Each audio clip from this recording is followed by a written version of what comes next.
Hello बच्चों, this is Rajiv and you are learning on AIMS academy. तो अब हम करने जा रहे हैं अपनी एक्सरसाइज इंट्रोडक्शन ऑफ एक्सरसाइज 10.3, 10.1 और 10.2 का इंट्रोडक्शन और सारे के सारे क्वेश्चंस हम ऑलरेडी कर चुके हैं। जिन बच्चों ने नहीं देखा वो जाके सबसे पहले प्लेलिस्ट में वो वीडियोस देख लें, और जिनको यहाँ तक आता है सब कुछ वो यहाँ से कंटिन्यू कर सकते हैं। तो आज का हमारा टॉपिक क्या है? आज का हमारा टॉपिक है perpendicular from the centre to a chord. ठीक है, पहले आप ये देखिए हमें क्या करना है। वो ये कह रहे हैं कि भाई अगर कोई भी एक सर्कल लिया जाए ना और एक कोई कॉर्ड ली जाए और इसके ऊपर एक परपेंडिकुलर ड्रॉ किया जाए, परपेंडिकुलर बायसेक्टर, तो वो सेंटर से होके जाता है। या फिर हम किसी भी कॉर्ड के ऊपर एक परपेंडिकुलर ड्रॉ करें तो वो इस कॉर्ड को 2 इक्वल पार्ट्स में डिवाइड कर देता है। तो जो हमारी 10.3 थ्योरम है वो तो एज इट इज आपकी सिर्फ लिखी हुई है, लेकिन मैं आपको प्रॉपरली प्रूव करके दिखाने वाला हूं। एक बार रीड कर लीजिए। The perpendicular from the centre to a circle to a chord bisects the chord. ठीक है, तो वो क्या कह रहे हैं भाई, कुछ इस तरीके का डायग्राम है। वो कह रहे हैं कि कोई एक परपेंडिकुलर लाइन है ए बी के ऊपर, कॉर्ड के ऊपर, जो इसको 2 इक्वल पार्ट्स में डिवाइड करती है। ये हमें शो करना है। अब देखो इधर, इसका मतलब दिया हुआ क्या है कि OM जो है that is perpendicular to AB, और हमें शो क्या करना है, AM, मतलब कि ये वाली साइड इसके इक्वल है, ये हमें शो करना होगा। अब देखो इधर मैं क्या कर रहा हूं भाई, in triangle AMO and triangle BMO, नजर आ रहे हैं दोनों ट्रायंगल्स। अगर आप सही से देखो तो ये वाले एंगल बेटा क्या है, दोनों 90 डिग्री। तो angle AMO is equal to angle BMO। Reason बेटा क्या हो जाएगा, ईच 90 डिग्री, और 90 डिग्री का क्या मतलब है, राइट एंगल। अच्छा, इनके सामने की जो साइड्स हैं वो भी क्या है बेटा, इक्वल है। रीजन क्या हो जाएगा भाई, radius of the same circle. Reason क्या है, रेडियस ऑफ सेम सर्कल। और रेडियस ऑफ सेम सर्कल का मतलब ये बेटा इसकी क्या है, हाइपोटेन्यूज। एंड बेटा जो OM है वो इज इक्वल टू OM ही होगा, या फिर सिर्फ एक बार लिख सकते हो आप, और इसको क्या बोलोगे, कॉमन। और ये क्या है, इस ट्रायंगल की एक साइड। तो बाय RHS रूल ट्रायंगल्स बेटा क्या हो गए, कॉन्ग्रुएंट। और अगर कॉन्ग्रुएंट हो जाते हैं तो बाय CPCT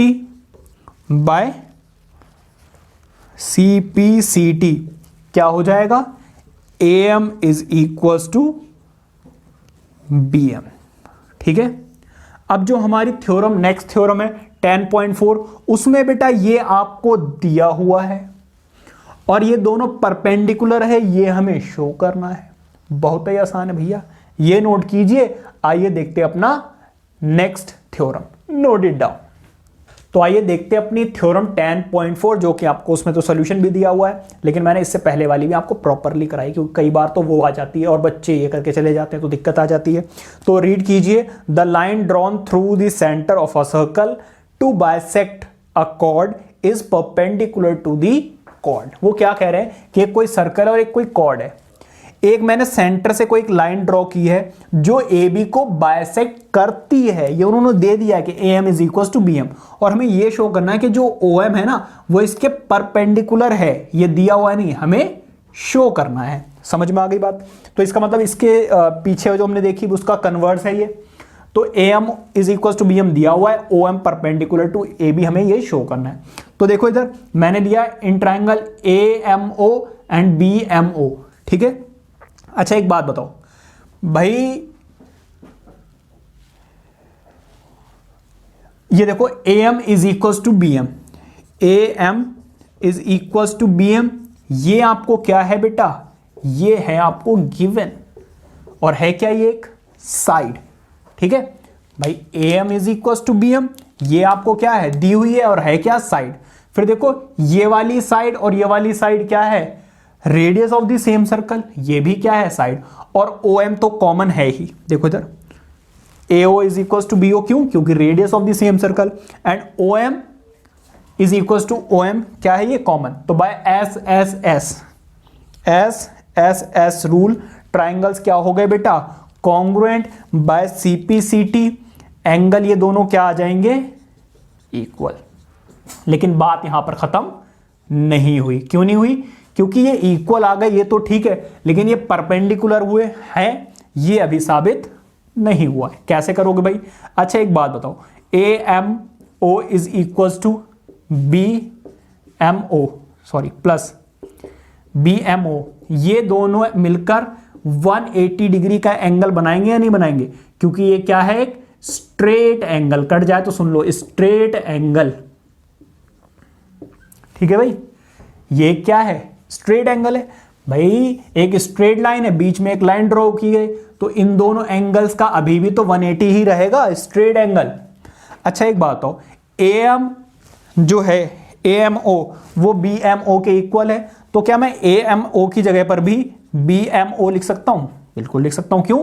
क्योंकि दोनों इक्वल हैं। अच्छा यहां पर कितने BMO हो गए? 2 BMO हो गए।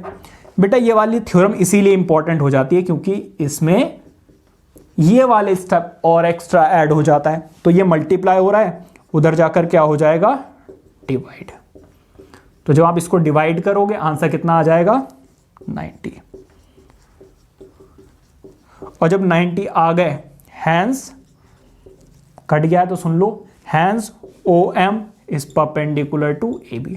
क्योंकि देखो अगर ये 90 है, इधर वाला 90 आया, तो ये भी तो 90 होगा। क्यों? क्योंकि ये आपस में दोनों क्या हैं, इक्वल। समझ में आ गई बात? तो ये थी हमारी दोनों थ्योरम्स, ये नोट कीजिए। आइए देखते हैं अपने आगे के टॉपिक्स, नोट इट डाउन। तो बेटा जो हमारा नेक्स्ट टॉपिक है that is circle through 3 points. ठीक है, तो कुछ ये पॉइंट्स मैंने लिख लिए हैं, इनको भी साथ के साथ ही समझा दूंगा, और ये एक एग्जांपल है, छोटी सी वीडियो बनने वाली है। तो वो कह रहे हैं कोई एक पॉइंट लीजिए, उससे आप कितने सर्कल ड्रॉ कर सकते हैं भाई? एक मैंने ये ड्रॉ कर दिया, ठीक है, एक मैंने ये ड्रॉ कर दिया, एक मैंने ये ड्रॉ कर दिया। भाई सर्कल लग तो नहीं रहे, लेकिन समझ जाओ भाई, फीलिंग को समझो कि ये सर्कल है। ठीक है, तो बेटा एक पॉइंट से आप इनफाइनाइट नंबर ऑफ सर्कल्स बना सकते हो। अगर कोई 2 पॉइंट्स ले लिए जाए तो भाई इससे भी इनफाइनाइट मैनी सर्कल्स ड्रॉ किए जा सकते हैं इस तरीके से। समझ में आ गई बात या नहीं? इससे थोड़ा और बड़ा ले लोगे भाई, और पास होकर चला जाएगा। तो 2 पॉइंट से भी इनफाइनाइट मैनी सर्कल्स ड्रॉ किए जा सकते हैं। अब वो कह रहे हैं अगर 3 पॉइंट्स ले लिए जाएं तो ऐसा कौन सा सर्कल है भाई जो तीनों पॉइंट से पास होकर चला जाए? अगर बेटा ये कोलिनियर एक स्ट्रेट लाइन में लाई किए, तो भाई अगर आप इससे पास करोगे तो ये रह जाएगा, इससे पास करोगे तो ये रह जाएगा, इन दोनों से पास करोगे तो ये रह जाएगा। मतलब कि ऐसा पॉसिबल नहीं है कि अगर तीनों ही पॉइंट्स एक कोलिनियर एक स्ट्रेट लाइन में लाई कर रहे हो और उस पे एक सर्कल ड्रॉ किया जा सके। तो जब आप 3 नॉन कोलिनियर पॉइंट्स होंगे, देखो ये कोलिनियर पॉइंट्स क्या होते हैं भाई? कोई भी ऐसे 3 पॉइंट जो एक स्ट्रेट लाइन में लाई करेंगे उसको कोलिनियर पॉइंट्स कहते हैं। नॉन कोलिनियर कौन से होते हैं? जब भाई ऐसे कोई 3 पॉइंट जो एक स्ट्रेट लाइन में लाई ना करें। भाई ये दोनों तो ज्वाइन हो गए, लेकिन ये पॉइंट रह जाएगा। मतलब कि अगर आप स्ट्रेट लाइन ड्रॉ करो तो ये अगर आप ड्रॉ करोगे तो ये रह जाएगा, ये ड्रॉ करोगे तो ये रह जाएगा, इन दोनों को ज्वाइन करोगे तो ये रह जाएगा। तो ऐसे पॉइंट्स को जब ज्वाइन करते तो बनता है ट्राइंगल। ठीक है, तो जब नॉन कोलिनियर से पास करोगे तब कितने पॉइंट कितने ड्रॉ हो सकते हैं सर्कल्स, वो देखते हैं। ठीक है, ये नोट कीजिए। आइए देखते हैं नेक्स्ट नॉन कोलिनियर वाला कॉन्सेप्ट, नोट इट डाउन। तो आइए लेते हैं 3 नॉन कोलिनियर पॉइंट्स। मान लीजिए मैंने ये ले लिया A, ये ले लिया मैंने मान लीजिए B, और ये ले लिया मैंने मान लीजिए C। ठीक है, तो अगर आप इनको ज्वाइन करेंगे और इसको ज्वाइन करें, इसको ज्वाइन मत करना, ठीक है भी, इन दोनों को आपने ज्वाइन कर लिया। इन दोनों को बेटा ज्वाइन करने के बाद चलो यहां पे ले लेते हैं, इसका परपेंडिकुलर बाइसेक्टर ड्रॉ कीजिए। परपेंडिकुलर बाइसेक्टर ड्रॉ करना आता है ना कंपास से, ऐसे रखे भाई, इधर रखा फिर इधर रखा, फिर यहां पे रख के इधर और इधर, तो यहां से एक लाइन पास होती हुई जाएगी ऐसे। ठीक है, यहां कहीं बीच से, और फिर इस वाली ये जो BC दिख रही है इसका भी परपेंडिकुलर बाइसेक्टर ड्रॉ कर लीजिए। भाई देखो एक्यूरेट तो नहीं बन पाएगा, लेकिन जब आप उससे करोगे कंपास से तो बिल्कुल सही बनेगा। ठीक है, और जब आप इससे पास करेंगे तो ये दोनों लाइन कहीं ना कहीं पर मीट करेंगी। जहां पर बेटा ये मीट करेंगी, आप फिर क्या कीजिए, वहां से लेकर इस सर्कल को ड्रॉ कर दीजिए। ठीक है, तो जब बेटा आप इस पॉइंट से सर्कल को ड्रॉ करेंगे तो एक सर्कल बनेगा जो इन तीनों ही पॉइंट को टच करता हुआ जाएगा। इसका यह मतलब है कि 3 नॉन कोलिनियर पॉइंट से सिर्फ एक ही सर्कल ड्रॉ हो सकता है। यही है आपकी theorem 10.5। There is only one and only one circle passing through 3 given non collinear points. समझ में आ गई? यहां पर बेटा देखो, जो भी हमने थ्योरम की थी, इससे पहले जो थ्योरम की है बिल्कुल वही अप्लाई हो रही है। क्या कि भाई किसी भी कॉर्ड के ऊपर अगर परपेंडिकुलर लाइन ड्रॉ करोगे, ये परपेंडिकुलर बाइसेक्टर ही तो ड्रॉ किया है, तो वो कहां से होके जाएगा? सेंटर से। भाई लेकिन अगर मैं सिर्फ एक ड्रॉ करता तो मुझे सेंटर पता नहीं चलता, क्योंकि सेंटर यहां है, यहां है, यहां है, यहां है, यहां है, कहां है, कैसे पता चलेगा? तो मैंने इसका भी परपेंडिकुलर बाइसेक्टर ड्रॉ किया। तो जब आप इसका परपेंडिकुलर बाइसेक्टर ड्रॉ करोगे तो ये दोनों ही परपेंडिकुलर बाइसेक्टर कहां से होके जाएंगे? सेंटर से। तो यहां से आपको मिलता है सेंटर। ठीक है, और अगर मैं इसको ज्वाइन कर दूं तो यहां पे आपको नजर आएगा ABC, एक ट्राइंगल।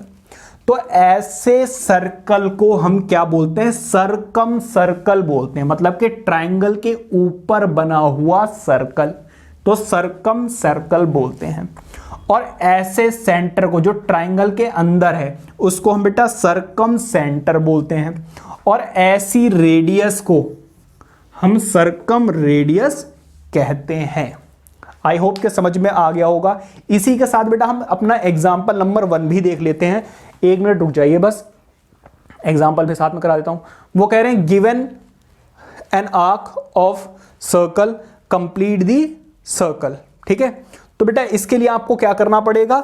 आपको बेटा सब कुछ लिखा ही हुआ यार, टेकिंग दिस एंड, इसको खुद कर लेना आप। ठीक है, बहुत ही आसान सा है और ऐसे क्वेश्चन आते भी नहीं है। ठीक है, तो बहुत ही आसान सा, अगर मुझे लगा शायद कुछ दिया होगा कैलकुलेशन वगैरह, पढ़ोगे आपको खुद समझ में आ जाएगा। ठीक है, जो हमने अभी किया है वही है, और अगर समझ में ना आए तो कमेंट करके बताना, मैं आपको सॉल्यूशन करा दूंगा। ठीक है, तो आइए देखते हैं अपनी एक्सरसाइज 10.3, जिसमें 3 ही क्वेश्चन है। बहुत ईजी सी एक्सरसाइज है, रीड कीजिए। मैं आपको क्वेश्चन नंबर 3 कराने वाला हूं। क्वेश्चन नंबर 1 और 2 बहुत ईजी है, मैं आपको ऐसे ही करा दूंगा।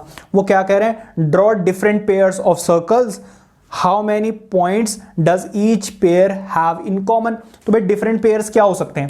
एक ये हो सकता है केस कि भाई 2 सर्कल अलग अलग से आ जाएं, तो 0 पॉइंट्स बेटा क्या हैं? Common.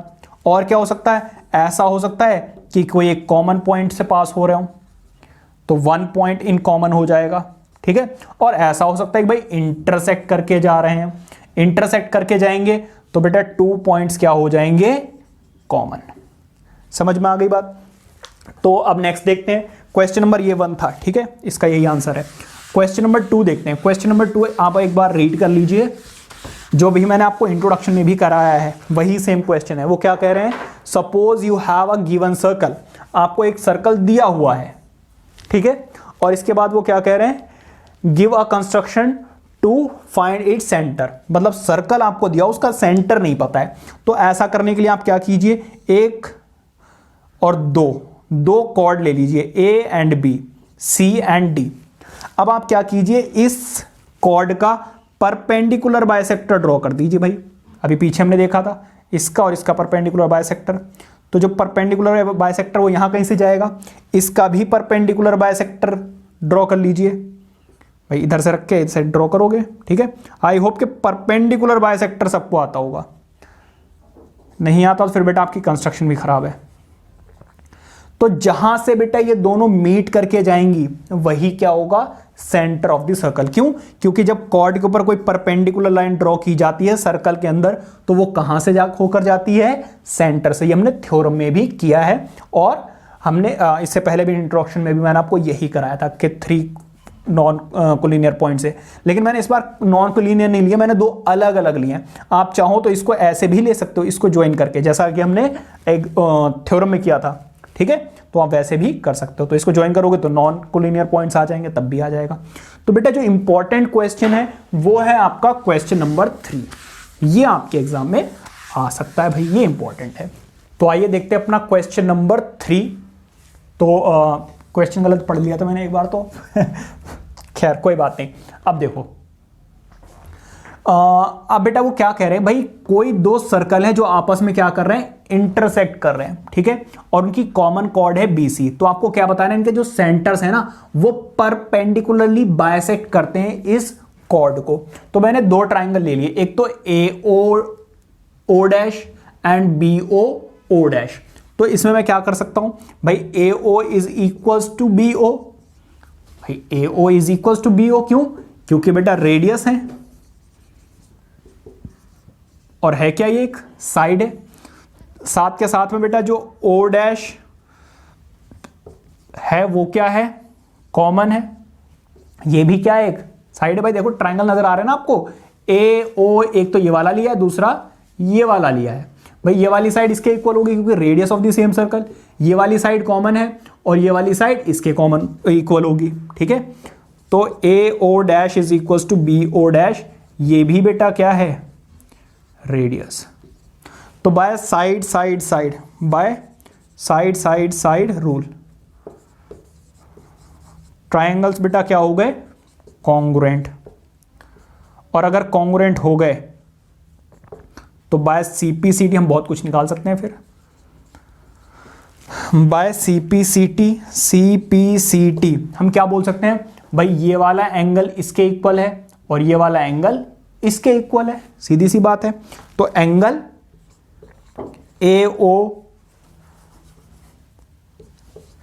AO dash is equals to BO dash. समझ में आ गई बात। अब मैं क्या कर रहा हूं, अब मैं ये दोनों ट्राइंगल्स ले रहा हूं, कौन कौन से, in triangle BCO and ACO, ठीक है, BOC एंड ACO, ये दोनों ट्राइंगल्स ले रहा हूं। अगर आप इन दोनों ट्राइंगल्स में देखो सही से तो भाई ये वाली जो साइड है that is equals to BO, AO is equals to BO, क्या है भाई, रेडियस है विच इज अ साइड। और देखो ये वाला एंगल इसके इक्वल है, कौन सा वाला, अच्छा यहां पे लिखा नहीं मैंने, हाँ लिख तो दिया, सही है। तो AOC is equals to BOC। इसका रीजन क्या है भाई, प्रूव्ड अबव, ठीक है, प्रूव्ड अबव। ये क्या है बेटा, एक एंगल है। और ये वाली साइड देखो जरा, OC जो है वो क्या है, कॉमन। और अगर कॉमन है तो by side angle side, by side angle side criterion triangles बेटा क्या हो गए, कॉन्ग्रुएंट, ठीक है। बाय CP/CT बेटा क्या हो जाएगा, देखो इधर ये वाली साइड इसके इक्वल, पहली चीज तो AC is equals to BC and इसके साथ साथ में क्या होगा, angle BCO is equals to, sorry ACO, हाँ सही तो लिखा था, ACO is equals to BCO। कटा तो नहीं भाई, देख लो मैं जरा, BCO, ये बेटा BCO लिखा हुआ है, ठीक है। अब फिर से वही फंडा भाई, अभी जो हमने किया था भाई, इन दोनों एंगल्स का सम,